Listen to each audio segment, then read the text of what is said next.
Looking back on my high school years, I realized how often we overestimate our abilities to do anything cool, and that those things would turn into trauma. Heists are cool. Here's a few of them that seemed genius at the time, but their execution was subpar. Canada is known for two things, Justin Bieber and being America's stepbrother. But let me introduce you to the maple syrup cartel. They're like the Mexican cartel, rich, powerful, and they both sell a white powder that kills thousands of Americans every year. Is America living in the ghettos?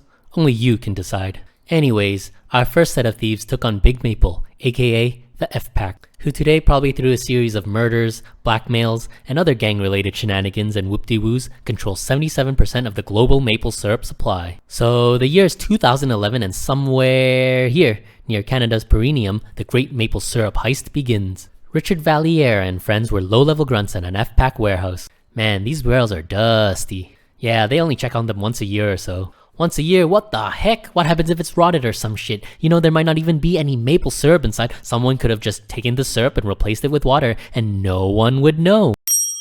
And that's exactly what Richard did. He stuck a straw in the barrel, sucked on it, and out came that sweet, sticky mess. So at this point, you may be wondering, why a maple syrup heist? Well, Richard had access. Combine that with the fact that, have you seen the price of maple syrup lately? With a mere 3 bottles of the stuff, you can buy a whole college textbook. And that shit grows on trees. Anyways, he couldn't eat it all by himself. He wasn't Tartare. So he did what anyone in his situation would do. He created the maple syrup black market. To clean their trail, they refilled the barrels with water and back to the warehouse they went. In total, they stole 9,571 barrels, which is about 3,000 tons of maple syrup, or just enough for Amy and Tammy's typical breakfast, worth $22 million. That's a lot of sucking. But somewhere along the way between sucking and filling and sucking some more, Richard said, "Fuck it! What's the point of the water?" and just returned the barrels empty. Inspection day came. Michael Graveau, or whatever his French name was the inspector that day, just doing his job. 1 barrel, 2 barrel, 3 barrel, 4, 5 barrels, 6 barrels, 7 barrels, more! Wow! Oh no, I'm falling. I'm gonna be crushed by the 600-pound barrel of maple syrup. Oh, that wasn't so bad. Wait a minute. Empty. Okay, so you're just counting barrels? Is that all you do at work? Yeah, man, I don't know where it all went though. Should I frame this guy and just change careers? What? Awkward. Have you tried following that syrup trail?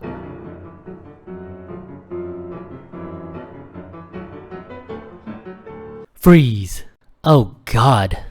And that's how Richard was caught. So the next time you reach for the Aunt Jemimas, remember Richard and why that glass bottle next to it is so ridiculously expensive. And if you can't even afford Aunt Jemimas, here's a heist even for you. Well, this next heist isn't a heist in the typical sense of the word, but it still deserves a spot in this video because it's exactly my plan, if this whole YouTuber thing doesn't work out. So this is the world, and these are the countries in that world without free healthcare. And this is where you probably live. In America, if you're homeless or jobless or just can't afford healthcare, like 97% of you out there, you just get fucked, right? Right. Not for Richard James Verone, age 59, who took matters into his own hands. He was jobless and homeless and his back hurt like he was subjected to any of the tortures in these videos here. Luckily for him, he passed high school and was of average American intellect, which isn't saying much I guess, but he had a plan. Boy, did he have a plan. He was gonna rob a bank, not for money, not for power, not for women, but to get that golden ticket to prison. You see, being at rock bottom already, he had nothing to lose. Again, he was jobless and homeless and his back hurt. In prison, he would only be jobless, with free rent, utilities included, and healthcare. It went something like this. "Hi, how may I help you?" "Here. To whom it may concern, I am robbing you. Please hand me $1 and I'll be on my way. Thanks. Sincerely, Richard." You serious? Okay. Then he went on his way, sitting down, twiddling his fingers, chatting with the clients, diddling with their kids. Not in that way, you nasty fuck! He was just playing. He came out of the washroom and the cops were waiting.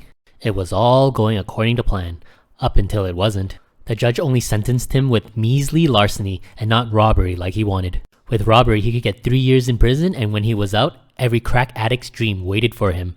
Social security, baby. But too bad for Richard, he only spent 1 year in prison, and the other 2 he suffered homelessness, joblessness, but at least this time his back didn't hurt anymore. So there's that.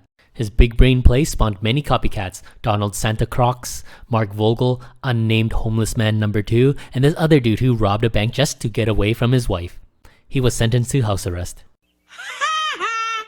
Anyways, this isn't a political channel, but not having healthcare is a crime, and sometimes you gotta fight crime with crime.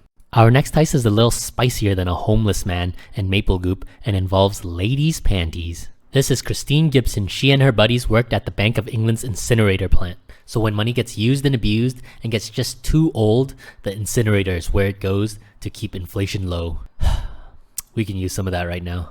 Anyways, Christine was a woman who wore panties and worked with used, crusty bills.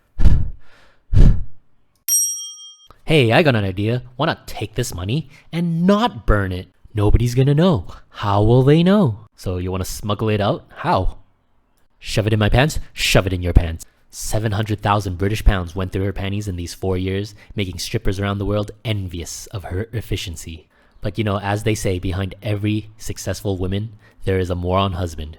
And this time was no different. They were caught when Gibson's husband tried to deposit 100,000 pounds in 20s and 50s.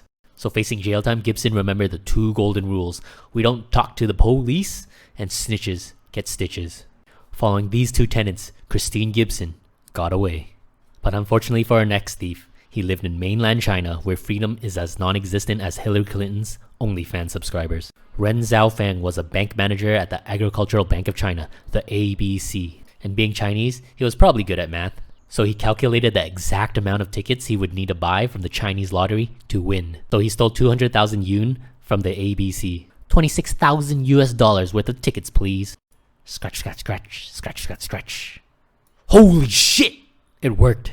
Hey, what are you doing with all that money there? Just cleaning it. You did a fucking good job. These look brand new. So his plan worked. He returned what he stole and kept the rest for himself. So what do you do when you're successful? You do it again. And that's what he did. He did it again. But this time, Ren Zhaofeng stole 4.3 million USD. He was playing with the big boys now. Could he handle it? Could he pull it off again? Nope.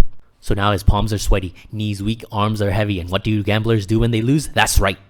They go all in. It's not his money, so who gives a shit? Ren steals another 2.3 million and fucking wins.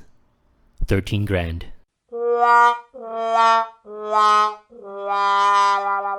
He's screwed. Ren runs. But remember, this is Winnie the Pooh territory. They track him by his shits, executes him, and throws his body into the yellow sea, turning it a bit more yellow. Anyways, so if you want to pull off a heist, remember, most people are dumber than you think, and that includes you. So it's better to stick with 7-Eleven. That's all for today. Now go watch this video. It's about how Japan screwed Asia.